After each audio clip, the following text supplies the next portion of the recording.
Bismillah. Assalamualaikum warahmatullahi wabarakatuh. Cek, suara saya cukup jelas, teman-teman. Cukup jelas Oke. Ustadz. Assalamualaikum Waalaikumsalam warahmatullahi wabarakatuh. Alhamdulillahi ala ihsanih wa syukru lahu ala taufiqih wa amtinanah wa ashhadu an la ilaha illallah wahdahu la syarika lahu ta'ziman sya'nih wa ashhadu anna Muhammadan abduhu wa rasuluhu ad-da'i ila ridwanih. Allahumma salli ala Muhammad wa ala alihi wa ashabihi wa ikhwanih. Alhamdulillah, Allah Jalla fi'ula memberikan taufik kepada kita ya untuk bisa ya berjumpa pada malam ini pada sebuah webinar tentang sekolah gratis ya. Insya Allah selama 1 jam ke depan ya kami akan uh, berbagi pengalaman ya bagaimana kami bisa ya menghadirkan sekolah gratis di beberapa cabang dan rumah Quran gratis di beberapa cabang. Kalau seumpama suara saya tiba-tiba menghilang, mohon teman-teman kasih tahu ya ke saya supaya bisa kita segera perbaiki. Oke, baik. Oke, Bismillah. Sebentar. Apakah sudah muncul slide saya, teman-teman? Sudah muncul Sudah Ustadz. muncul ya. Oke, sebentar saya. Oke, nah. Oke. Nah, jadi temanya adalah kenapa perlu sekolah Ahlus Sunnah gratis. Sebelumnya saya ingin memberikan konteks dulu teman-teman ya. Sebenarnya webinar ini adalah usulan dari Al-Akh Riza Herzigo. Beliau adalah direktur dari platform Go Akal ya. Beliau memberikan masukan untuk membuat webinar ini supaya ide sekolah gratis ini bisa lebih tersebar. Nah, makanya kami melihat ini ide yang bagus, makanya kita realisasikan. Oke, sebelum kita masuk kepada inti pembahasannya, harapan saya pribadi ya dari webinar malam ini, yang mana insya Allah rekamannya juga akan di-upload ke YouTube, sehingga besar kemungkinan ya kaum muslimin akan melihat rekaman ini ya insya Allah taala, sehingga yang kami harapkan adalah bisa terwujudnya visi sahabat tauhid 2040.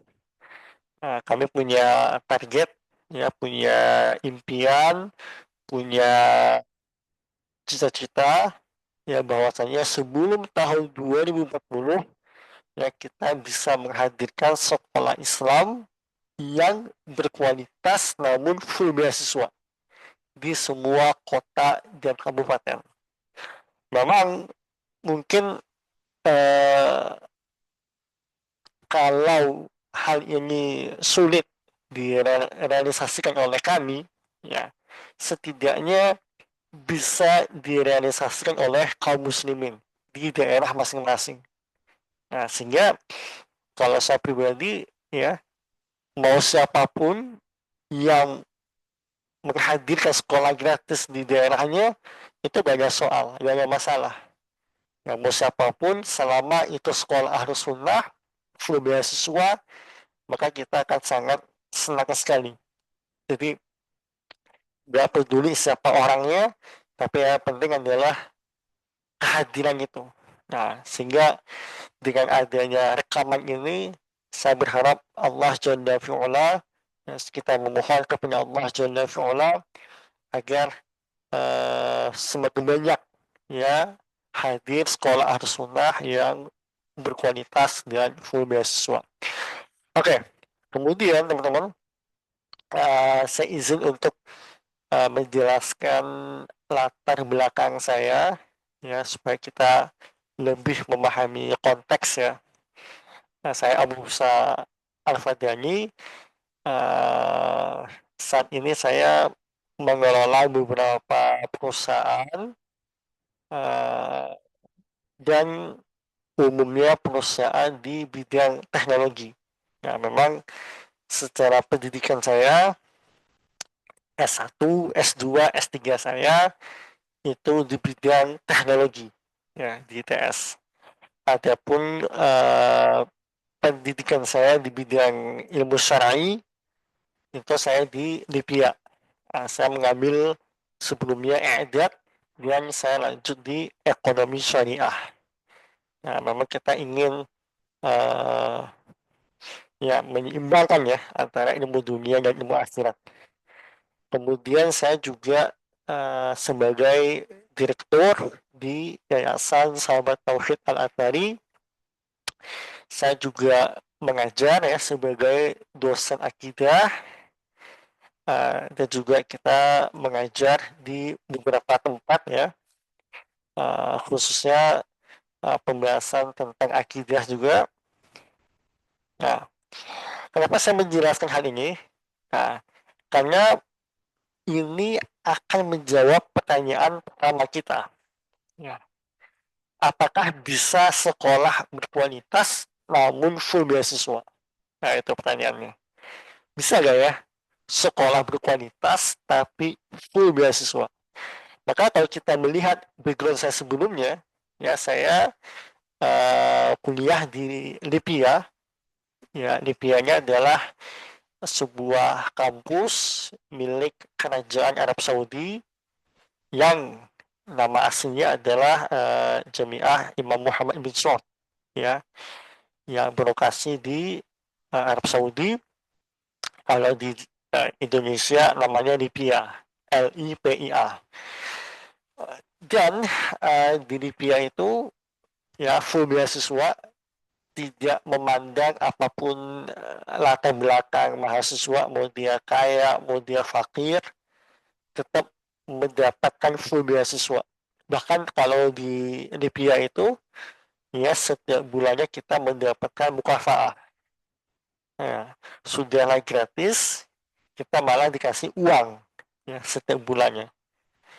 Nah, inilah sebetulnya yang menjadi uh, pemicu utama atau pemantik utama mengapa kami terobsesi untuk menghadirkan sekolah gratis. Ya.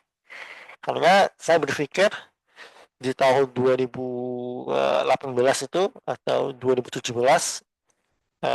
jika Arab Saudi bisa ya, menghadirkan sekolah gratis selama puluhan tahun, kenapa kita nggak bisa?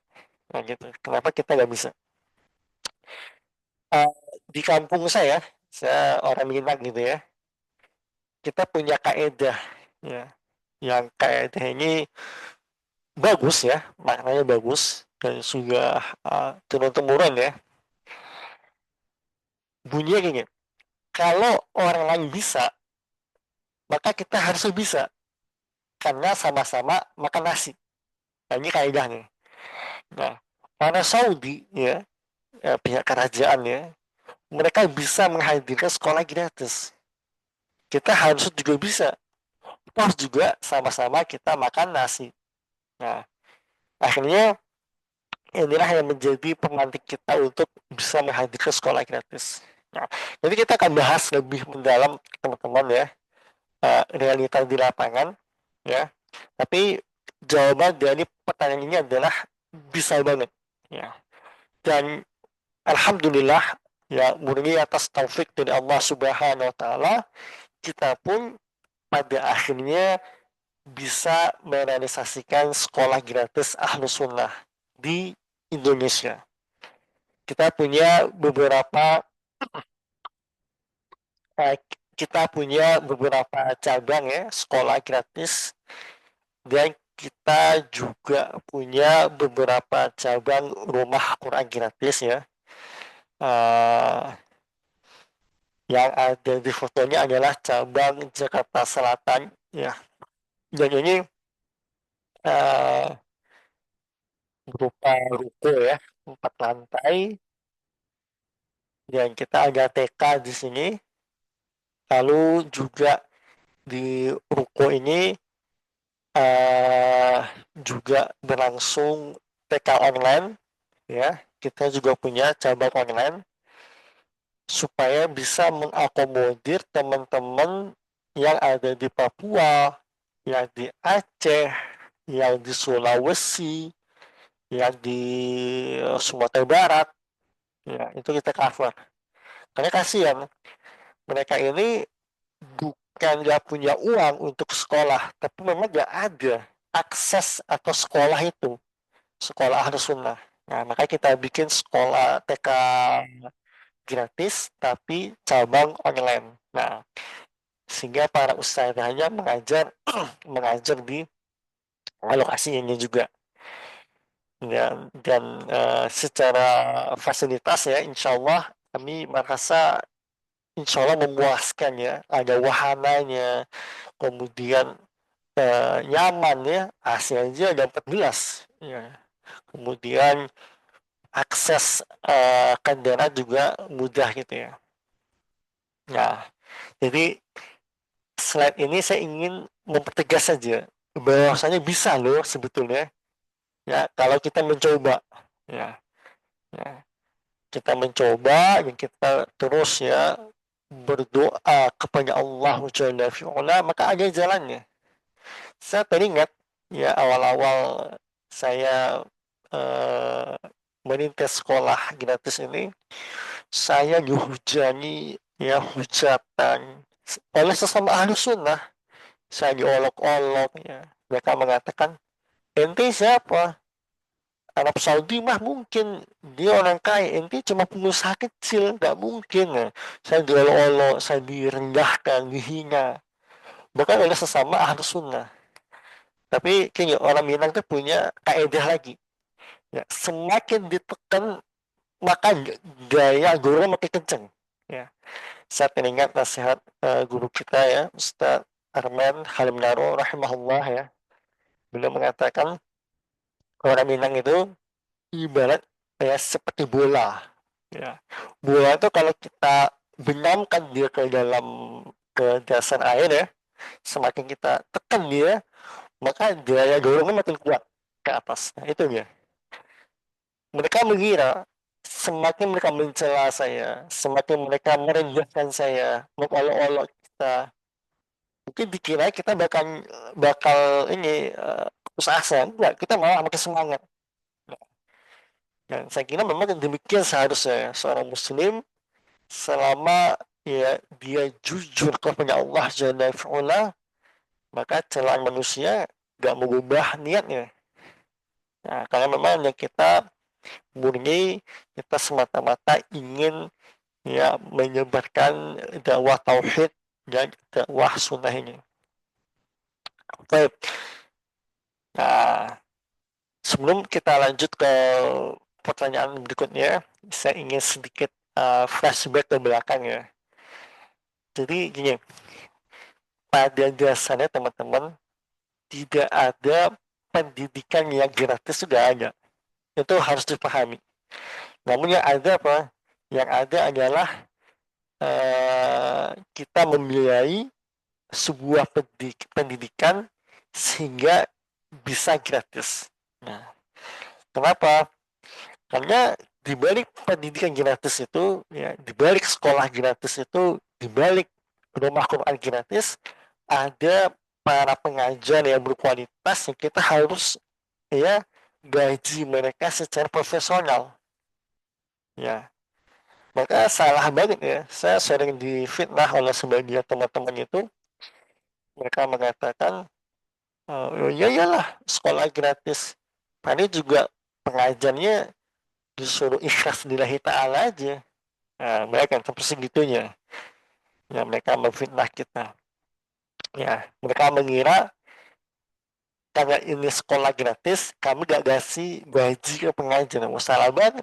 Bahkan ya mukafaah pengajar ini menjadi concern kita.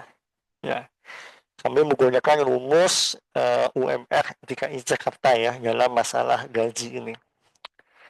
Ya, ya, karena gini, kami punya prinsip ya, punya kaidah eh, kenyamanan para pengajar itu berbanding lurus dengan hasil pengajarannya. Kalau kebutuhan mereka dicukupi, ya di atas rata-rata, insya Allah hasil dia mengajar itu bagus banget. Dan saya sudah membuktikan, ya siswa kami baru 3 semester TK, tapi sudah mulai ya sudah hafal mau menyelesaikan ya hafal 2 juz. Bayangkan, bandingkan sama TK-TK lain yang berbayar mahal. 1 juz pun belum hafal. Tentu saja ini murni atas taufik dari Allah Ta'ala. Tapi kita harus melihat sebab akibat juga. Kita melihat bagaimana para pengajar ini mereka totalitas. Ya. Saya tuh sampai nggak paham ya, kok ada eh, pengajar tapi gajinya itu cuma 500.000, cuma 1 juta, ngajar dari pagi sampai sore. Itu banyak yang saya jumpai. Ya, keluhan-keluhan demikian. Nah, kalau kayak gitu, gimana bisa menghadirkan ya kualitas pembelajaran yang bagus, gitu kan? Nah, inilah musibah ya ketika kita tidak menghargai ahlul ilm. Nah, gitu. Jadi kalau kita ingin hasil yang bagus, ya, nah kita harus muliakan para pengajar ini. Kalau kami, ya, jika pengajar itu sudah menikah ya, maka kita kasih tunjangan sembako dan gaji pokok. Tapi kalau dia single, gaji pokok aja. Lalu para pengajar ini kita kasih kendaraan. Ya, kita kasih kendaraan. Semampu kita. Ya, saya punya motor, saya jual buat beli kendaraan buat pengajar. Ya, ya semampu kita aja. Ya, supaya mereka nyaman. Nah, jadi rumusnya apa? Rumusnya adalah kenyamanan pengajar berbanding lurus dengan hasil pengajaran. Saya sudah buktikan itu. Ya. Nah, balik ke slide ini teman-teman. Jadi hadirnya sekolah gratis kami ini nggak ujuk-ujuk, ya. Tapi perjuangan yang begitu melelahkan. Jadi sekitar tahun 2018 itu, ya, saya mulai mengambil langkah konkret, ya, untuk membuat sekolah gratis ya waktu itu di Surabaya. Saya memahami untuk bisa membuat sekolah gratis saya butuh mesin yang bisa mencetak uang ya, bukan uang palsu ya, maksudnya butuh ada mesin ya, mesin bisnis yang menjadi sumber pendanaan sekolah gratis. Nah, itu. Sehingga tahun 2018 itu saya buat perusahaan namanya Hala Kreatif ya. Itu perusahaan di bidang teknologi. Lalu gak lama kemudian berubah menjadi PT ya. PT Ruang Integrasi Teknologi Indonesia yang berlokasi di Surabaya. Nah, saya di setiap rapat ya, setiap saya memimpin rapat itu, saya selalu katakan ke teman-teman tersebut bahwasanya memang ya kita bekerja secara profesional ya, mencari uang secara profesional, tapi pahami ya tidaklah perusahaan ini kita bikin ya, saya buat semata-mata kecuali untuk persiapan membuat sekolah gratis. Itu terus saya ulang supaya teman-teman itu paham bahwasanya kita mencari dunia untuk akhirat. Dan seharusnya demikian. Ya, kita kerja ya dari pagi sampai sore harusnya kita niatkan untuk akhirat. Rugi kita kalau kerja untuk dunia. rugi, ya. Ya, karena yang akan kita butuhkan di akhirat adalah apa yang kita infakkan di jalan Allah Jalla fi'ala.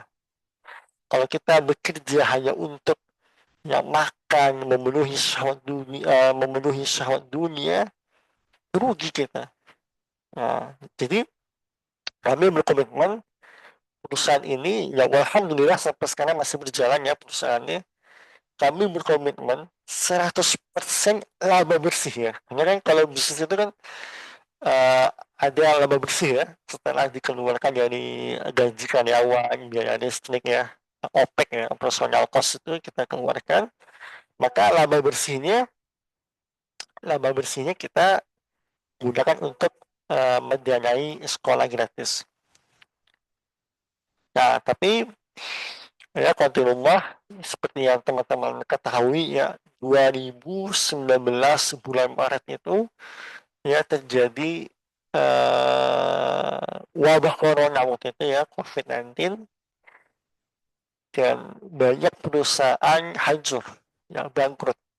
Nah, bahkan kami perusahaan startup yang baru hadir dan lagi bagus-bagusnya waktu itu ya mengalami ya kendala yang luar biasa. Ya, waktu itu kami punya 10 bisnis yang di perusahaan, 10 bisnis. Dingawasilah wabah corona ini 5 hancur. Akhirnya saya berjuang sekuat tenaga gimana caranya menyelamatkan para staff ini. Ya, dan itu ya pengalaman yang sangat membekas sekali ya gimana kita ya berjuang untuk bisa menghadirkan sekolah gratis melalui perusahaan ini ternyata malah diuji dengan wabah corona. Dan alhamdulillahnya di saat banyak perusahaan yang bangkrut ya kami masih bisa bertahan walaupun dengan merangkak gitu ya. Ya kita punya produksi beras, kita punya bisnis software development, kita punya bisnis service hardware gitu ya dulu.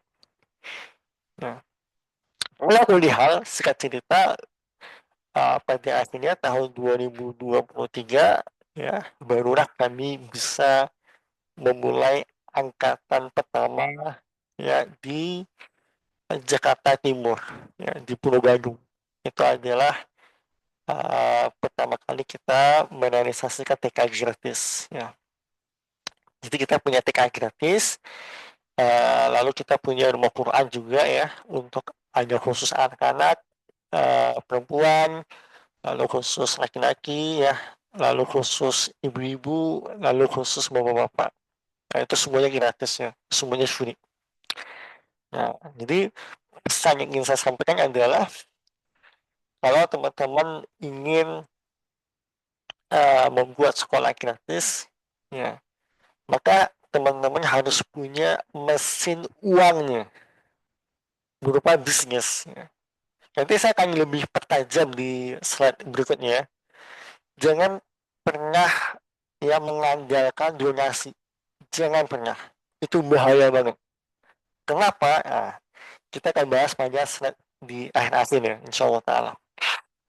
Oke, kita lanjut ke pertanyaan berikutnya. Bagaimana kondisi pendidikan formal saat ini? Nah, nah, saya menyimpulkan setidaknya ada 3 persoalan. Dan yang paling krusial adalah masalah biaya yang tinggi, teman-teman. Kita nggak bisa berpura-pura nggak tahu ya. Kita harus akui ini, ya. Sekolah Ahlus Sunnah terkenal dengan biaya yang fantastis. Kita nggak bisa pura-pura nggak tahu, ya. Nggak bisa pura-pura. Demikian realitanya. Saya kasih contoh, ya. Saya kasih contoh yang saya kira ini adalah potret kita saat ini. Kita punya siswa di TK gratis ini, ya, anak dari para ustadz. Bayangkan, saya ulangi ya, kita punya siswa-siswi yang ayah mereka adalah asatidzah ya dari Madinah, dari Libya, yang mereka mengajar di sekolah elit. Bayangkan, bapaknya ngajar di sekolah elit, tapi sekolah elit ini tidak mengizinkan anaknya bisa sekolah di sana. Bayangkan, harusnya yang lebih perhatian, yang lebih care, yang lebih peduli dengan nasib anak-anak ini adalah sekolah tempat mereka mengabdi. Tapi mereka gak peduli. Akhirnya para ustadz ini menyekolahkan anak mereka di sekolah kami. Jadi ini realita, ya, saking mahalnya sekolah ahli sunnah, saking mahalnya sampai pengajiannya sendiri gak bisa sekolah di sana anaknya, saking mahalnya. Bayangkan, jika ustadz aja gak dapat ujur, gimana orang awam? Ini realita kita gak bisa pura-pura gak tahu. Dan ini adalah PR kita bersama. Apakah kita peduli atau enggak? Apakah kita akan terus menerus pura-pura gak tahu, pura-pura kita gak peduli ya dengan nasib kaum muslimin?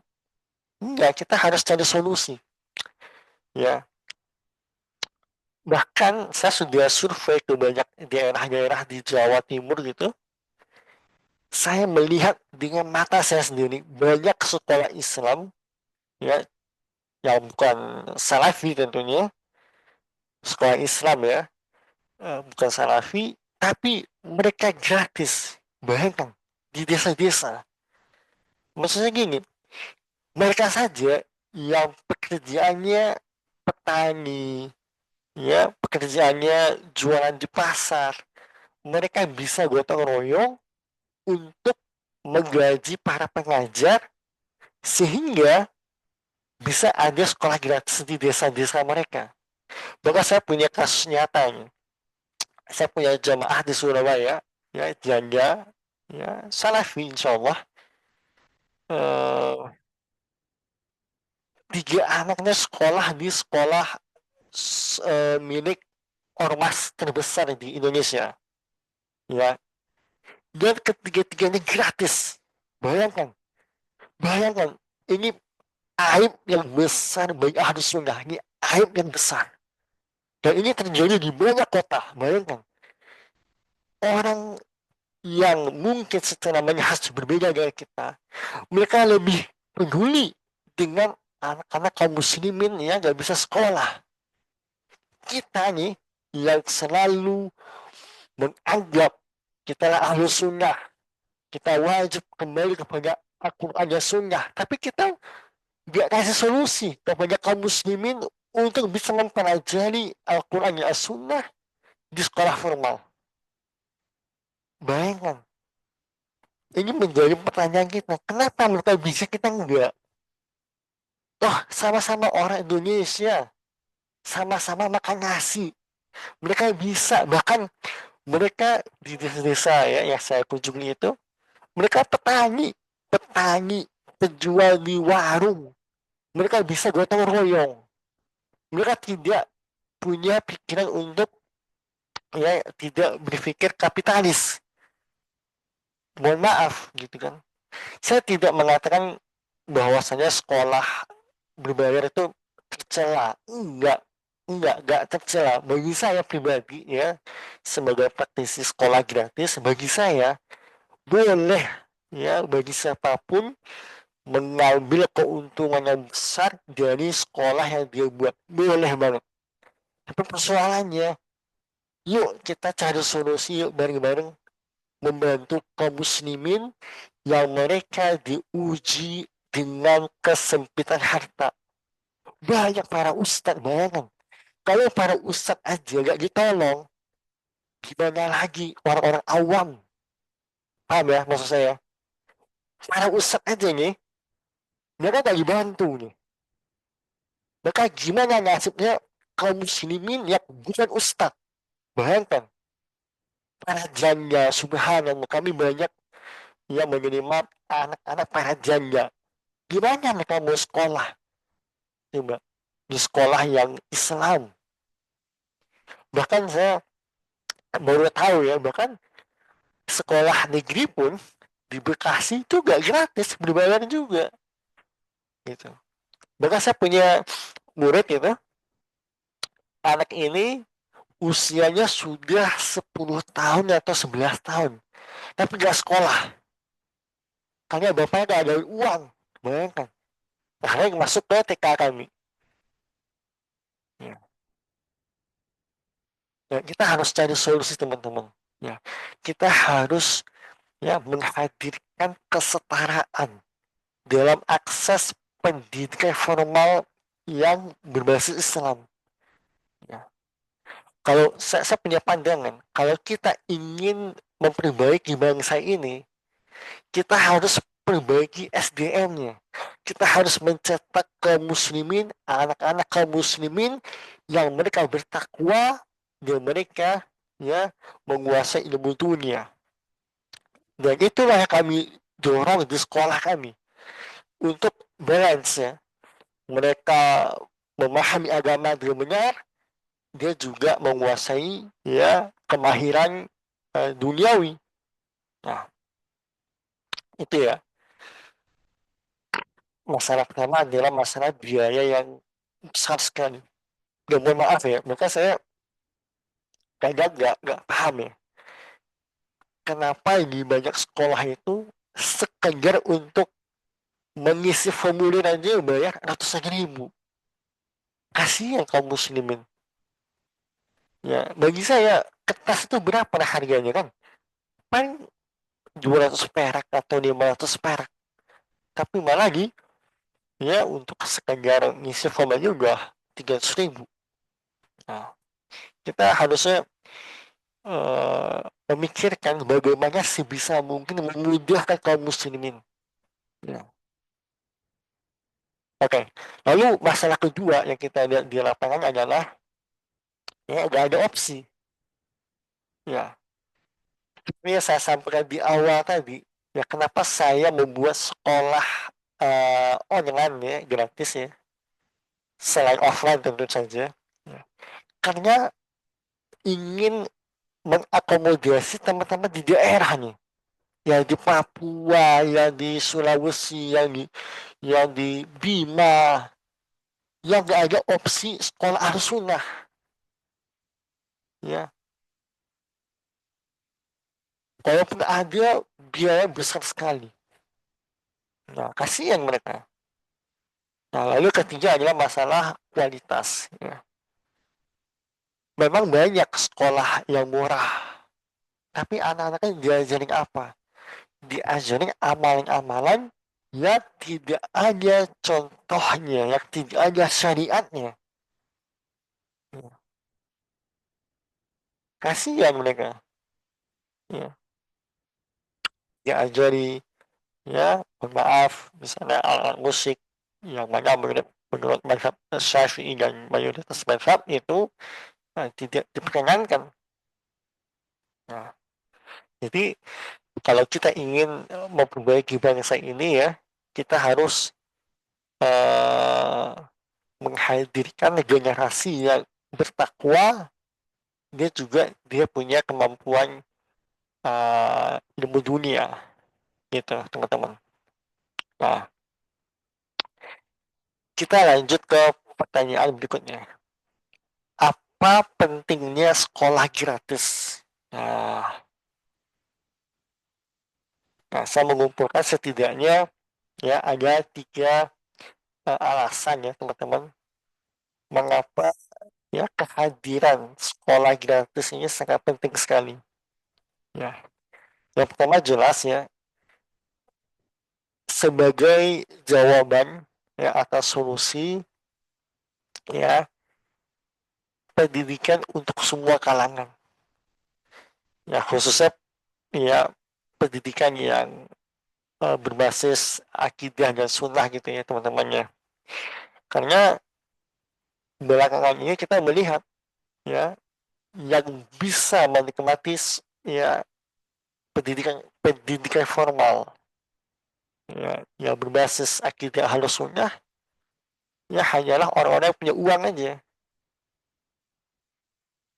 Kalau kita lihat di Jakarta misalnya, di Jakarta dengan gaji UMR, ya, eh,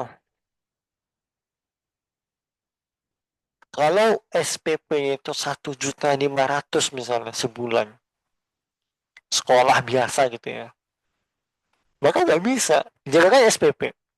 Uang pangkal aja itu 30 juta, 20 juta. Kalau dia gaji UMR, itu nggak bisa sekolah harus menang. Ya, susah. Buktinya apa? Buktinya para ustadz itu nggak bisa sekolah di sekolah tempat mereka mengajar anak-anak mereka. Apalagi yang jauh di bawah UMR. Ya mohon maaf, misalnya pekerjaannya adalah sopir, ya penjual di pasar atau ojek online gitu. Nah maka sekolah gratis ini jawaban atas ya kesetaraan pendidikan itu. Nah yang kaya alhamdulillah mereka bisa sekolah dengan aman, nyaman. Tapi masa iya kita gak peduli sama anaknya para janda, anaknya fakir miskin? Masa iya sih kita gak cari solusi gitu loh? Ya, nah makanya kita harus punya solusinya. Gimana anak-anak kaum muslimin yang mereka diuji dengan kesempitan harta bisa kita kasih solusi. Ya, nah itu. Lalu kedua adalah ya dengan adanya sekolah gratis ini kita meringankan beban ekonomi kaum muslimin. Ya. Bayangkan kalau seorang ayah punya 4 anak, ya anggaplah SPP SD-nya itu 500.000 atau 300.000 lah, 300.000, ya 300.000 kali 4 aja udah 1,2. Kalau dia punya gaji misalnya 4 juta, ya belum biaya kontrakan, belum biaya makan, belum biaya pengobatan, ya itu pun kalau ya belum termasuk uang pangkal ya, uang pangkal lah, uang pembangunan lah. Kita bahasnya konteksnya orang fukara ya, yang diuji dengan kesempitan harta gitu ya. Kalau orang kaya mah kita gak usah bahas ya. Kita bahas nih orang-orang yang diuji dengan kesempitan harta, anak para janda, anak para ustadz ya. Maka dengan ada sekolah gratis ini ya kita bisa membantu ya mengurangi beban ya ekonomi kaum muslimin. Bahkan gini, kita tidak hanya membantu ya kaum muslimin yang gak punya harta, bahkan kita membantu para ustadz pengajar, ya para ustadz ustadzah yang mengajar. Kenapa? Karena kita di sekolah gratis ini kita concern terhadap gaji para pengajar, kita kasih yang terbaik, lalu siswa-siswanya gratis. Bayangkan, pengajarnya kita muliakan dengan kita kasih mukafaah yang cukup, lalu siswa-siswinya gratis. Maka apa? Kita telah membantu dua pihak secara bersamaan. Ya. Kebanyakan sekolah yang saya temui ya menggaji pengajian ini dengan sangat tidak layak sekali. Ya. Memang benar, gak ada yang maksa ustadz ini atau ustadzah itu untuk mengajar, gak ada maksa. Tapi harusnya kita mau mengedepankan ya sisi kemanusiaan. Ya. Dengan jam mengajar dari pagi sampai sore, lalu Senin sampai Jumat hanya digaji 500.000. Nah, Allah bilang, bisa apa dengan uang segitu? Kasihan, ya, kasihan.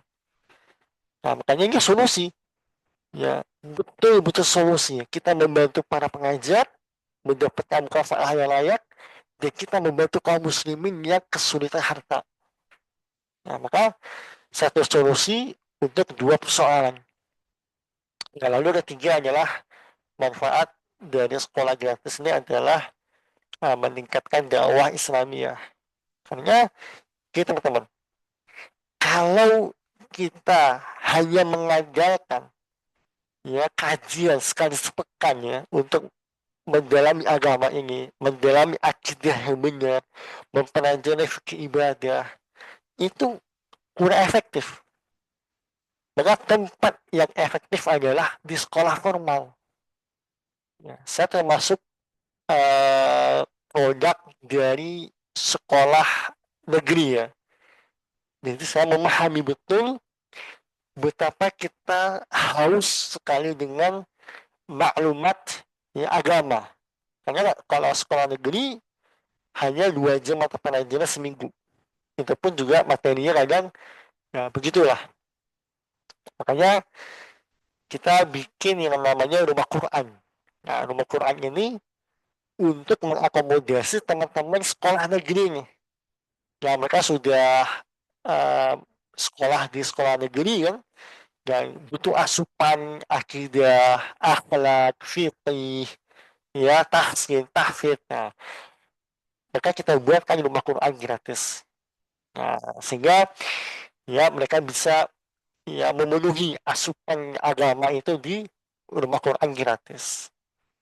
Nah, karena kalau gak gitu, kalau di sekolah formal gak dapat. Nah, makanya kalau memang kita ingin mengajak kaum muslimin kepada Al-Quran, mengajak kepada As-Sunnah sesuai manhaj para sahabat, maka solusi yang paling konkret adalah mengajarkannya di sekolah formal. Itu paling konkret, lebih terstruktur. Kalau hanya mengajarkan kajian sekali seminggu, susah. Nanti di akhir saya ada pembahasan khusus ya, eh, bagaimana siswa TK kita, siswa dan siswa TK kita, mereka berdakwah di rumah mereka. Kita akan bahas nanti insya Allah. Nah, saya akan memberikan sebuah cerita nyata gitu ya, bagaimana siswa-siswi kita berdakwah di rumah mereka sendiri. Insya Allah. Ya. Oke, kita lanjut ke pertanyaan berikutnya. Ya, apa keunggulan sekolah yang berbasis ahlus sunnah? Ya, kami sebelum kita menjawab ya, eh, kami dalam membuat sekolah TK gratis ini hanya saya lupa cerita ya. Selain biaya, kami juga membuat kurikulum ya. Jadi kami membuat sekitar 44 buku, bayangin. 44 buku ya yang dipakai selama 4 semester. Ya, 4 semester. Dan itu free. Ya. Jadi para siswa ini ya, bukunya kita cetak, lalu kita kasih gratis. Ya, jadi mereka ini selain SPP-nya gak ada, uang pangkal gak ada, uang pembangunan gak ada, kita kasih buku gratis. Bahkan kita juga kasih mukafaah. Ya, bayangkan. Ini dalam rangka kita memuliakan mereka supaya tambah semangat. Nah, bahkan beberapa sekolah berbayar itu isi kayak kita untuk memakai buku yang kami tulis ini. Dan bagi kami nggak ada masalah. Ya, tafadhol. Silahkan. Kita malah senang. Ya, ketika buku yang kami tulis ini dimanfaatkan oleh kaum muslimin. Ya, karena memang kita tujuan kita gak dunia. Ya, kita murni. Ya, kita berusaha menjaga niat ya. Kita berusaha menjaga niat. Tidaklah kita lakukan semua ini kecuali untuk tersebarnya tauhid dan tersebarnya sunnah. Itu aja. Kita gak ada tendensi terhadap dunia sih. Makanya semuanya gratis. Makanya kalau ada sekolah berbayar yang izin pakai buku kami di sekolah mereka, tafadhol, gak ada masalah. Kami malah senang.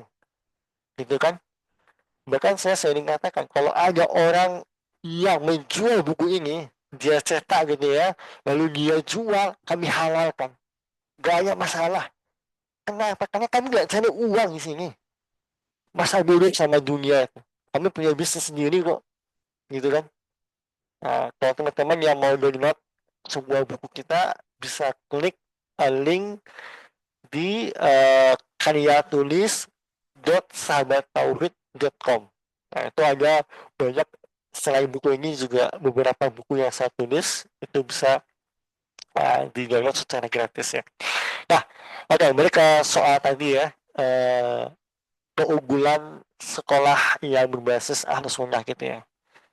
Nah, yang pertama jelas ya, kurikulumnya Islam. Nah, buku yang kami buat tadi ya itu balance ya.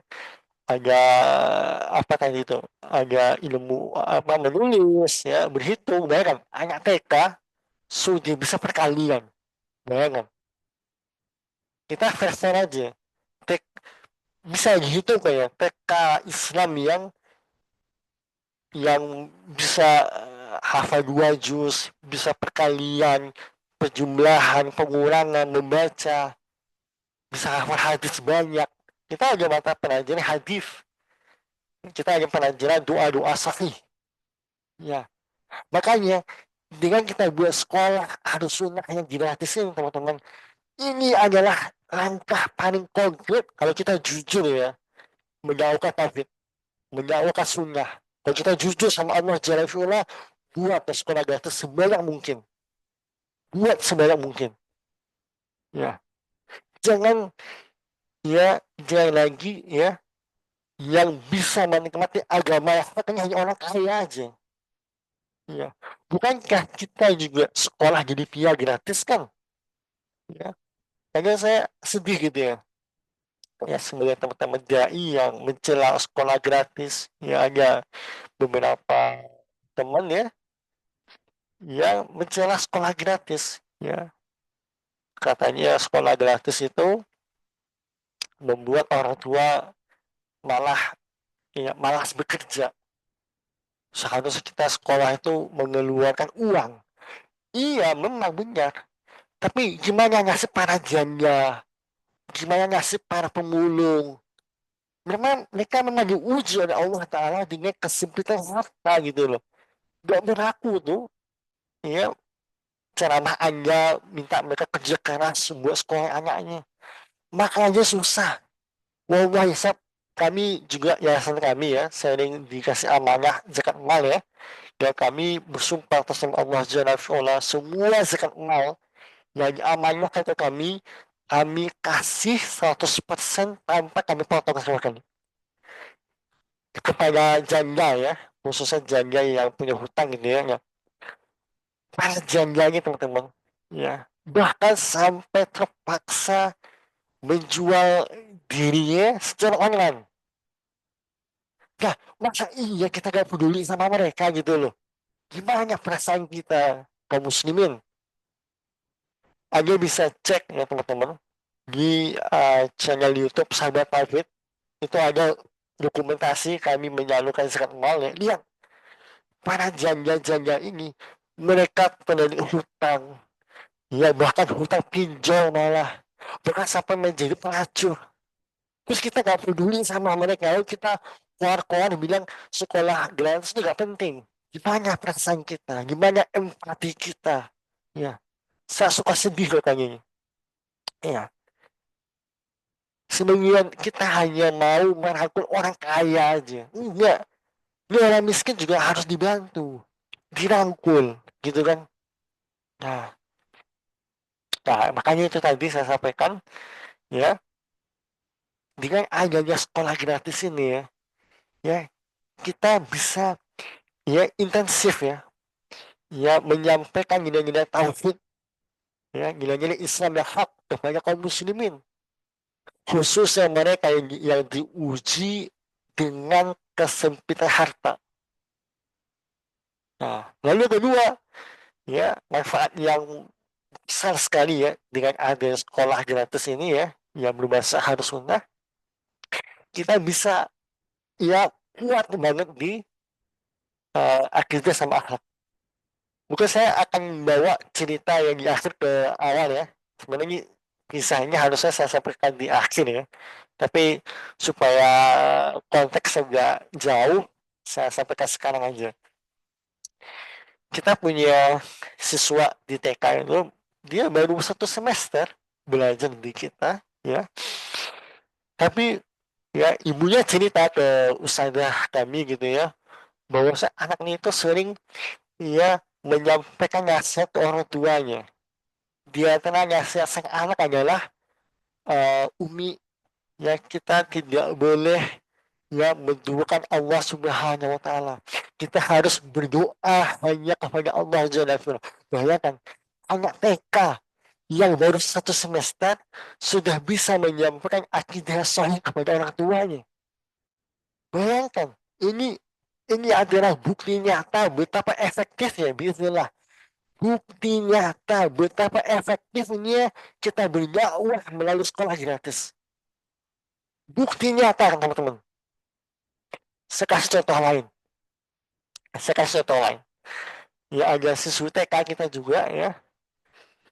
Kalau di rumah dia selalu ya menyampaikan hadis yang dia pernah aja di rumah. Umi ini ada hadis begini begitu disampaikan. Bahkan dia ajari adiknya ya doa-doa yang sesuai sunnah. Bayangkan anak TK ngajarin doa yang sesuai sunnah ke keluarganya. Bukankah ini bukti nyata kaum muslimin? Bukti nyata betapa efektifnya kita berdakwah melalui sekolah ada sunnah yang gratis. Iya, dan saya melihat ya perbedaan yang saya melihat eh, orang-orang yang diuji dengan sempitnya harta lalu mendapatkan beasiswa, saya melihat mereka jauh lebih besar semangatnya dalam berdakwah. Dan makanya ya saya melihat sendiri bagaimana ya siswa-siswi kami ya mereka begitu semangat. Nah, kemudian yang ketiga adalah ya kenapa pentingnya sekolah yang berbasis atas sunnah ya, karena kita bisa mengintegrasikan antara dunia sama akhirat ya. Kalau sekolah negeri teman-teman ya wajar mereka kuat di ilmu dunia itu wajar, memang demikian seharusnya. Nah, sebenarnya sekolah yang berbasis Islam ya saya lihat ya sebagian ya itu lemah dalam ilmu dunia. Nah, kalau kita buat sekolah sendiri, kita bisa balance ya.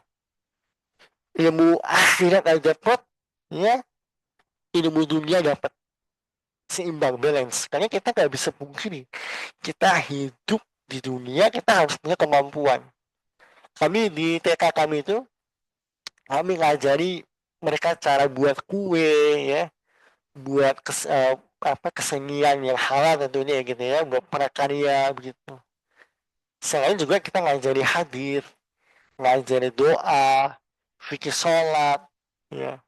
Dan mereka enjoy banget teman-teman. Nah, makanya kalau mau buat sekolah ya gitu ya teman-teman ya gunakan prinsip ya bermain sambil belajar. Kalau kami gitu, ya kami punya prinsip itu ya bermain sambil belajar. Jadi emosi agar emosi bermain. Makanya cepat nangkep mereka, cepat ngafalin hadis, cepat ngafalin ayat, biarlah tentunya ya. Kenapa? Karena memang bermain sambil belajar. Nah, dan usia TK-nya adalah usia di mana eh, masa-masa emas ya mereka untuk mendapatkan akidah yang sahih, mendapatkan doktrin yang sahih. Kalau di TK dia udah punya pemahaman yang benar, insya Allah kedepannya lebih mudah lagi. Nah, gitu. Nah, oke. Ini waktu sudah hampir habis ya, sisa 6 menit. Saya percepat ya. Kisah inspiratif ya. Sebetulnya banyak banget kisah inspiratif ya. Tapi saya bawakan satu lagi ya. Uh, kita punya siswa di TK itu, sama dia baru 1 semester di TK kita. Uh, Ayahnya masih awam, ya masih ngerokok gitu ya. masih isbal gitu. Tapi anak ini masya Allah, ya, memang dia pintar ya. Allah kasih dia taufik untuk memahami, ya, dia cepat. Maka ketika dia di rumah, dengan polosnya dia menyiasati ayahnya. Ayah, ayah, kata ustazah di TK, merokok itu gak boleh dalam Islam karena merusak tubuh. Dia lihat reaksi sang ayah ketika mendengarkan hal ini, terenyuh dia, tersentuh jiwanya, ya. Padahal dia tengah memahami rokok itu berbahaya. Puluhan tahun dia membaca peringatan rokok itu berbahaya. Puluhan tahun. Akan tetapi puluhan tahun itu tidak mengubah jiwanya untuk berhenti dari rokok. Akan tetapi ucapan yang ikhlas dari sang anak yang polos kepada ayahnya langsung mengubah dia jiwanya.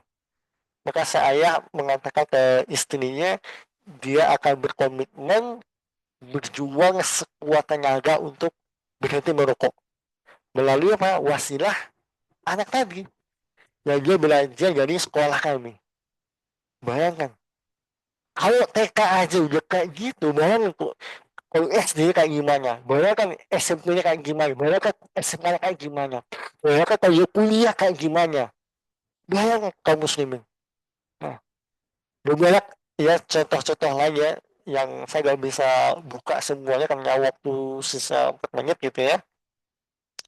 Ah, oke, lanjut ke pertanyaan berikutnya ya. Saya percepat ya. Langkah praktis untuk menghadirkan sekolah gratis. Nah, sebelum saya jawab, saya minum dulu ya. Bismillah.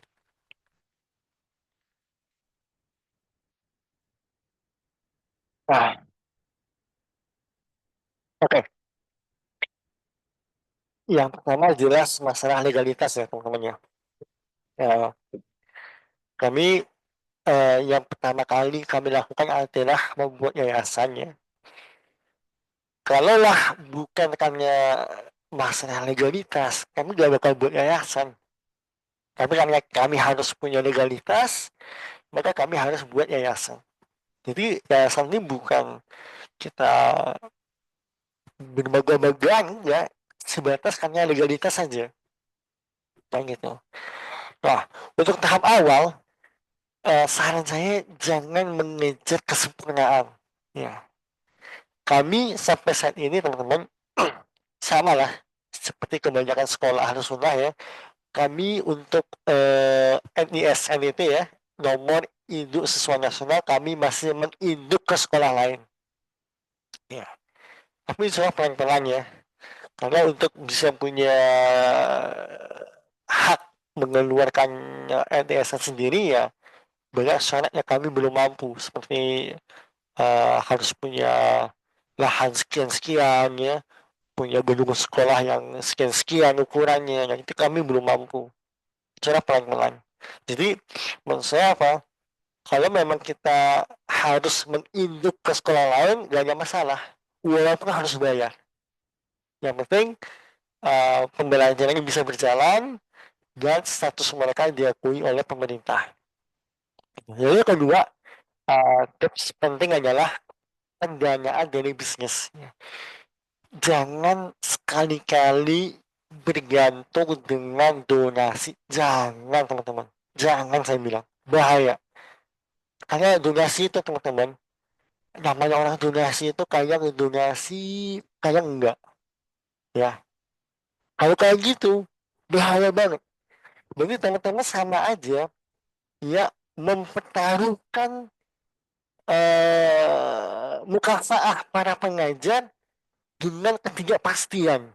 Itu bahaya banget. Makanya harus punya bisnis dulu, punya mesin uang sendiri. Itu saran saya. Atau kecuali kecuali kalau teman-teman punya kenalan yang mau menjadi donatur tunggal gitu ya, ya alhamdulillah kalau ada gitu. Nah, tapi itu juga bahaya juga. Kalau dia wafat gimana? Nah, makanya tetap harus punya usaha ya. Tapi kalau kami pribadi ya, ya bagaimanapun juga ya adanya donasi itu pasti berdampak lah, meringankan gitu. Kami belakangan ini ya karena mulai dikenal gitu ya, ini alhamdulillah adalah donasi 5% atau 10, paling mentok 10% dari kebutuhan bulanan gitu ya. Nah, sisanya masih kami yang uh, handle gitu. Nah, karena gini, bagaimana sebuah beban besar itu kalau dipikul oleh 5 orang itu jauh lebih mendingan ketimbang 1 orang. Itu udah jelas gitu ya. Nah, makanya kalau kami pribadi, kalau ada donasi alhamdulillah berarti beban agak berkurang ya, walaupun 5% misalnya, alhamdulillah.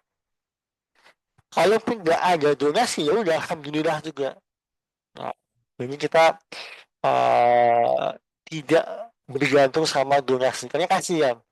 Kalau kita bergantung dengan donasi, ya kita mempertaruhkan ya para pengajar kita. Itu nggak boleh.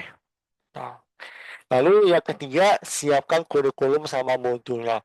Kalau poin ketiga ini ya teman-teman gak usah khawatir ya.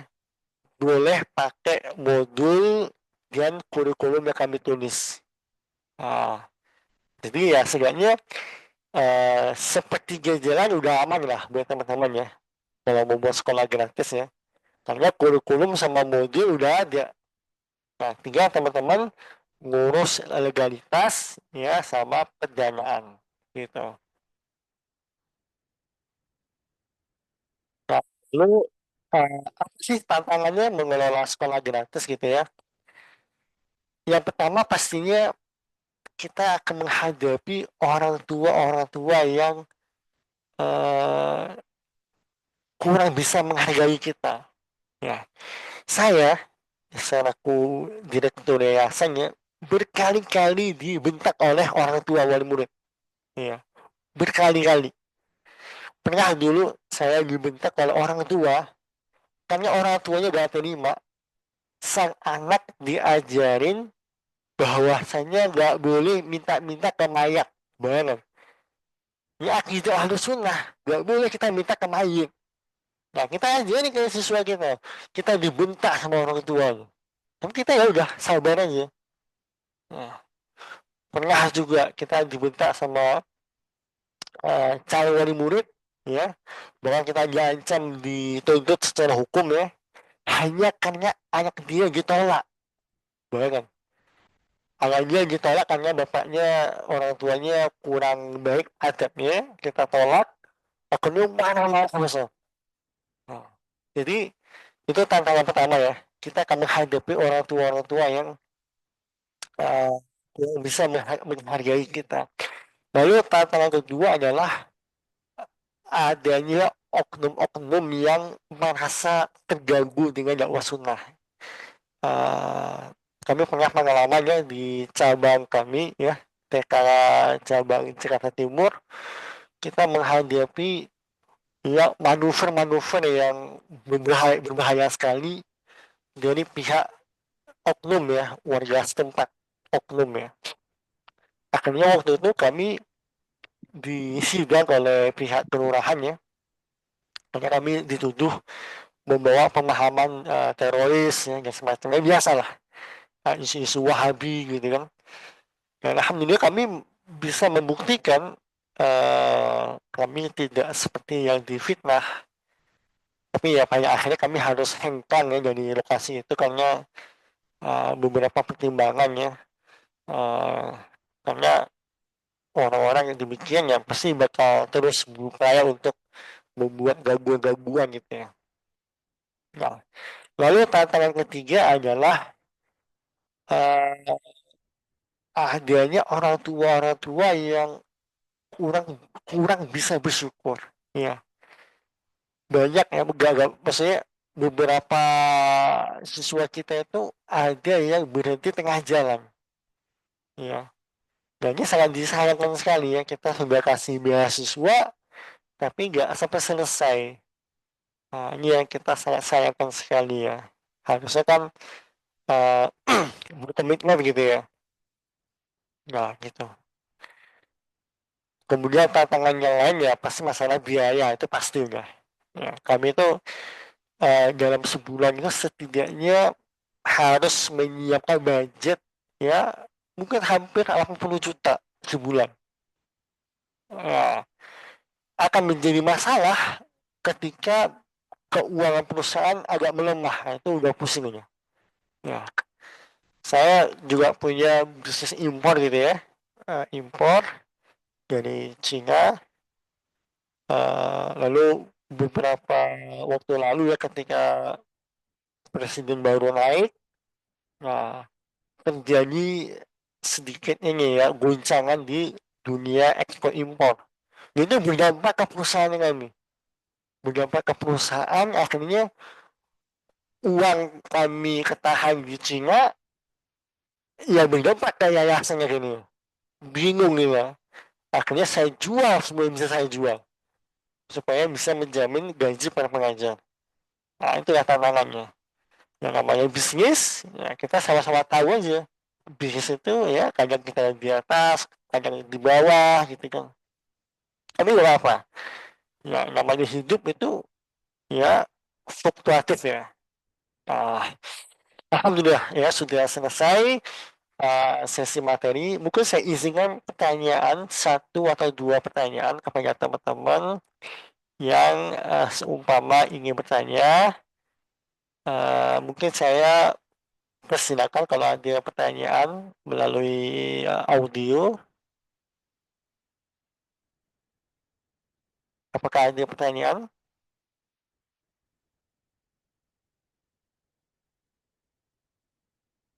Silakan kalau ada pertanyaan. Kalau via chat juga boleh pertanyaannya. Ya, ini ada pertanyaan dari uh, Umu Faldi ya. Izin bertanya Ustadz, apakah menerima santri ABK? ABK itu apa ya Bu ya? Pertama kami nggak punya mahat ya. Kami punyanya sekolah formal. Kenapa? Karena kalau mahat itu ya pertama memang gak punya lahan ya.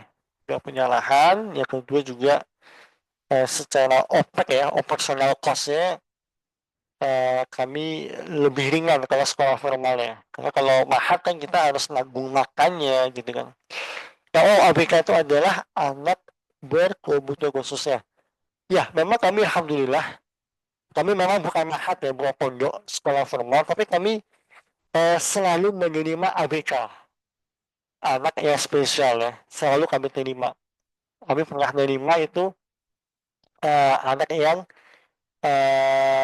speech delay, pernah. Kenapa gini? Saya melihat sebagian besar sekolah ya, Ahlus Sunnah, itu menolak anak-anak yang diuji dengan populer fisik atau masalah mental ya. Nah,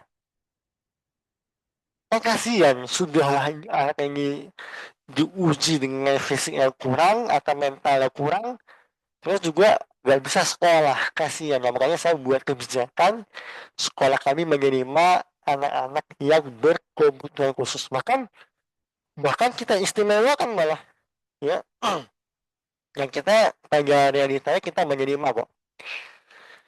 eh ada juga kita pernah menerima anak itu dia nggak bisa bicara, bukan bisu ya, tapi memang sarafnya rusak. Kita terima, ya, nggak ada masalah. Nah ini saya belum ceritanya, saya lupa gitu. Sistem kami itu semi privat, teman-teman. Jadi kita satu kelas itu dibatasin, nggak boleh lebih dari 10 orang. Sehingga kalaupun ada anak berkebutuhan khusus, gak ada soal, kan semi privat, ya. Makanya di sekolah kami ada anak yang 2 juz, ada yang masih 1 juz.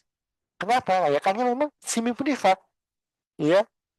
Nah, makanya kita batasin satu kelas itu 10 anak, ya. Tapi kalau online memang sempat ada yang 15 anak karena memang banyak permintaannya. Akhirnya kita agak longgar. Tapi overall kita sistemnya semi privat, makanya kita bisa menerima anak-anak yang berkebutuhan khusus gitu ya. Kita nggak ada masalah. Oke, ini ada pertanyaan dari Bapak Ujang Subagio. Izin bertanya Ustadz, untuk isi kepemerintahan bagaimana? Kalau kami, oke, kalau kami ya TK gitu ya, TK sama SD kami nginjuk ya. Eh, Mungkin yang bisa dilakukan oleh Bapak Ujang ya, pertama buat yayasan. Yayasannya itu kalau kami yayasan pendidikan namanya, yayasan pendidikan. Kan yayasan itu banyak jenisnya gitu ya, ada yayasan sosial, ada yayasan eh, pendidikan gitu ya. Nah, kalau kami yayasan khusus pendidikan itu eh, saya kira Bapak bisa ke notaris gitu ya, sampaikan kami mau buat yayasan pendidikan. Itu satu. Nah, kalau masih punya budget, ya punya uang, eh, bisa bikin izin PKBM ya. Nah, lalu untuk masalah ijazah, ya bisa menginduk ke sekolah lain. Nah, tapi memang harus dibayar Pak. Bapak kalau nginduk ke sekolah lain harus bayar. Nah, ya memang gimana lagi kan. Kalau nggak mau bayar ya Bapak ngurus sekolah sendiri. Karena gini, untuk bisa dianggap sebagai sekolah yang sendiri gitu ya, yang orang bisa menginduk ke kita, ya itu banyak syarat-syaratnya.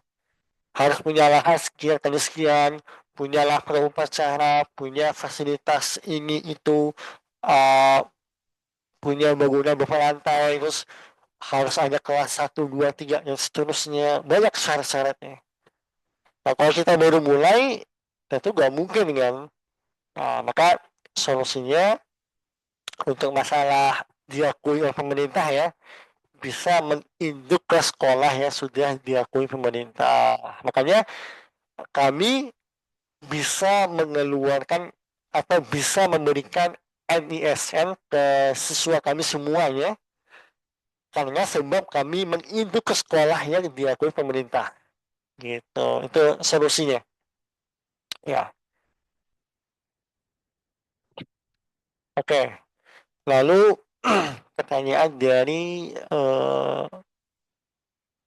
Ibu Ulfah ya.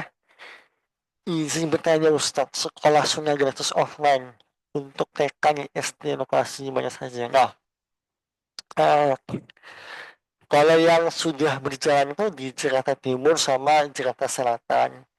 Kita selama setahun kemarin, kita buka pendaftaran untuk Jakarta Pusat, ya, Jakarta Timur, Jakarta Selatan, Bekasi, Depok, Bogor, Bandung, Surabaya, mana lagi ya. Tapi masalahnya karena saya nggak terkenal gitu ya, orang ragu gitu mau sekolah di kita, akhirnya ya Surabaya kita cancel. Karena selama setahun kita buka pendaftaran, cuma satu orang yang daftar. Lalu Bekasi juga sama. Selama setahun kita buka pendaftaran, cuma satu orang yang daftar. Kita cancel lagi. Lalu Jakarta Pusat, sama juga. Bahkan nggak ada yang daftar malah. Kita cancel. Lalu cabang Depok, kita buka selama setahun nggak ada yang mau daftar.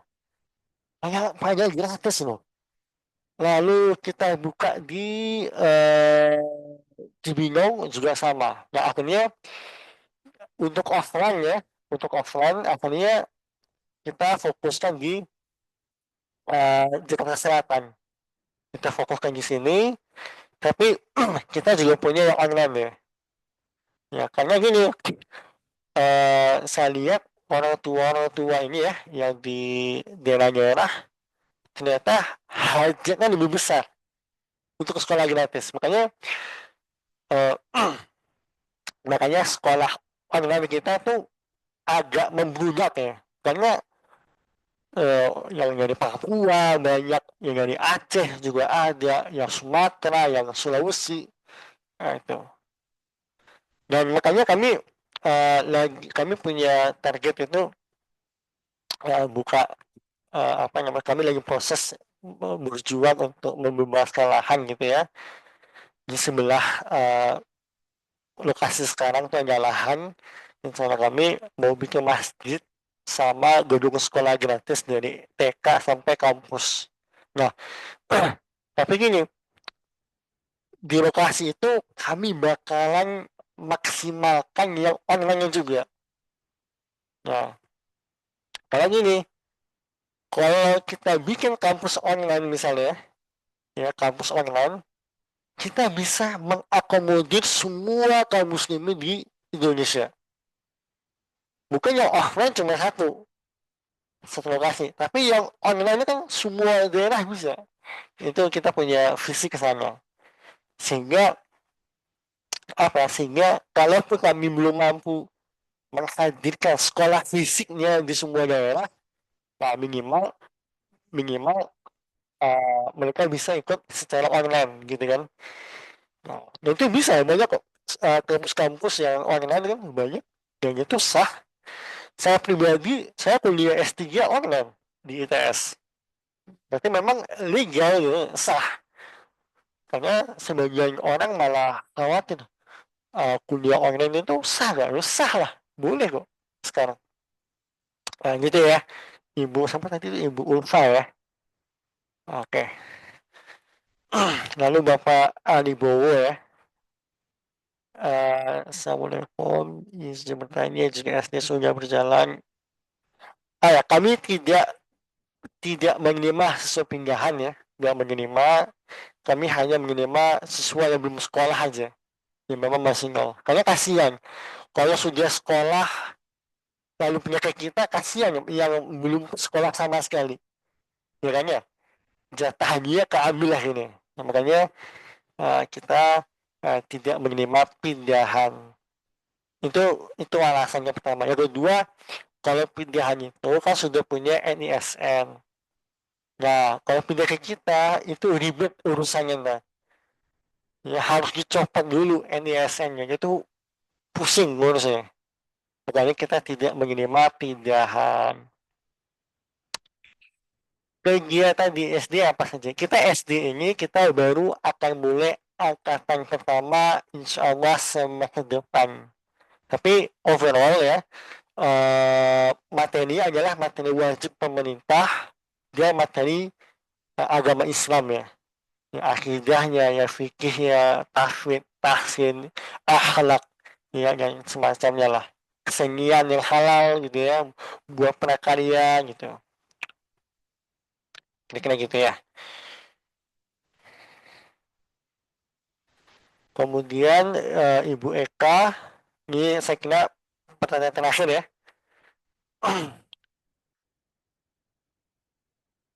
Ya, untuk SD, siswa laki-laki dan perempuan dipisah atau digabung. Ya, kami semua semua cabang TK dan juga SD ke depannya, termasuk juga nomor Quran, kami betul-betul pisah ikhwan sama akhwatnya. Kami pisah siswa sama siswinya. Saya pribadi sangat concern masalah ini ya, pemisahan ini. Ya, makanya bahkan level TK pun, TK baru, TK kami pisahin. Ruangannya siswa terkhusus, ya di lantai 2, lalu ruangannya siswi khusus lagi, terpisah jauh. Makanya gini, saya pengalaman, saya termasuk generasi milenial ya. Usia saya udah kepala tiga gitu ya. Nah, di masa saya dulu, waktu saya kelas 1 ya, kelas 1 SD, saya melihat dengan mata kepala saya sendiri, teman saya cowok mencium teman perempuan saya. Bayangin, di zaman saya dulu, tahun 2000, ya, saya SD tahun 2000, itu anak cowok cium anak cewek. Bayangin, apalagi zaman sekarang. Paham ya? Makanya saya agak concern masalah pemisahan siswa sama siswi. Dipisah. Karena zaman saya aja tahun 2000 saya SD separah itu gitu loh. Dan saya yakin zaman hari ini jauh lebih parah. Nah, gitu. Dan eh, saya pasang ya kamera itu jumlahnya hampir 20. Jadi di cabang Jackson itu setiap titik itu ada kameranya. Kenapa? Saya ingin memastikan gak ada yang namanya pembulian, gak ada yang namanya kekerasan fisik, ya. Jadi ketika saya lihat, ya saya pantau dari jauh, ya. Kan kayak saya kan gak mungkin tiap hari ke lokasi kan ya, kayak saya harus ke luar kota gitu kan. Nah, untuk mengontrol sekolah ini, walaupun ada ustazahnya banyak gitu ya, saya harus kontrol juga pakai kamera. Jadi saya tahu nih eh, apa siswa yang gimana, siswa yang gimana, gitu. Bagaimana interaksi mereka, ini semuanya kami pantau melalui kamera. Ini penting juga, teman-teman, untuk apa memperhatikan masalah keamanan ya. Oke, eh, mungkin sekian nih ada saya jadi Pak Alvan ya. Bagaimana? Nah, sekolah online ya.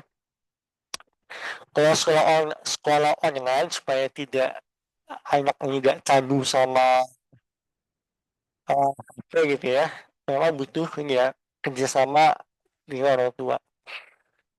eh Anak itu sebetulnya kalau dia punya sarana bermain, ya dia bisa dialihkan dari HP sebenarnya, bisa dialihkan. Makanya eh, dia cara mengalihkannya gimana? Ya dikasih buku gambar ya, karena dia suka mewarnai gitu kan. Atau dikasih mainan-mainan yang itu merangsang otak dia kayak puzzle-puzzle gitu kan. Atau ajak main keluar gitu. Nah, itu lebih efektif ya.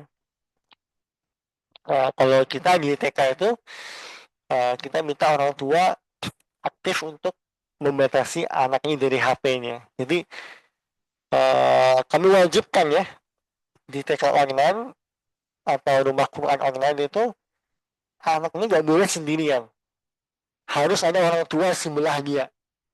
Supaya apa? Supaya anak ini terpantau dalam pakai HP gitu. Oke, teman-teman, terima kasih atas waktunya ya. Sudah pukulnya hampir 10, setengah 10 malam, dan saya pribadi memang ya kebetulan belum makan malam juga. Saya udah mulai kelaparan ini. Saya mohon maaf dengan segala kekurangan.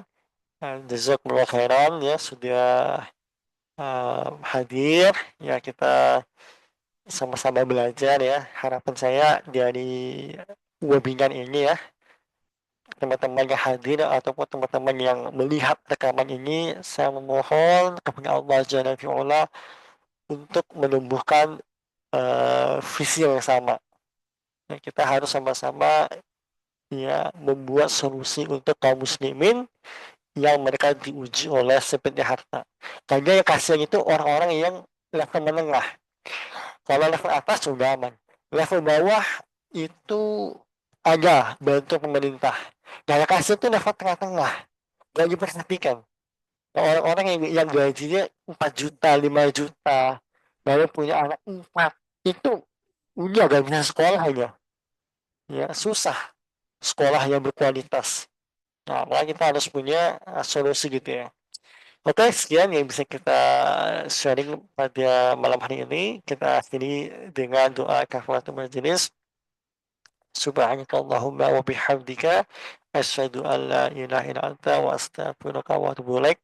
Wassalamualaikum warahmatullahi wabarakatuh. Waalaikumsalam warahmatullahi